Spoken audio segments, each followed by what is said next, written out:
Hello বন্ধুরা, good morning. আমি এখন তোমাদের মুসুর ডালের ছানা বানিয়ে দেখাবো।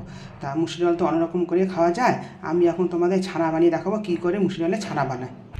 তা ছানা খেতে গেলে তার জন্য একটা পরিষ্কার কাপড় লাগবে। এই যে পরিষ্কার একটা কাপড় নিয়ে নিচ্ছি। হ্যাঁ, ডালটা ভালো করে ধুয়ে নিলাম, ধুয়ে কাপড়টার উপরে দিয়ে দিলাম। মুসুর ডালটা দেওয়া হয়েছে, এর মধ্যে আমি কাঁচা পেঁয়াজ দিয়ে দিচ্ছি,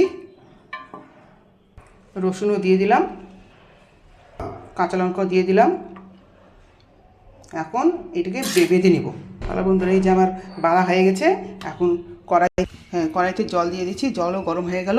আর ওই যে বাঁধা মুসুর ডালটা ওর মধ্যে দিয়ে দিলাম, দিয়ে এখন আমি একটা থাল দিয়ে ঢেকে দিব।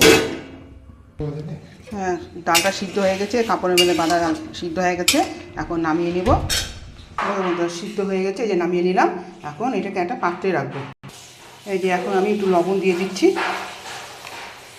অল্প কাঁচা সর্ষের তেল দিয়ে দিব।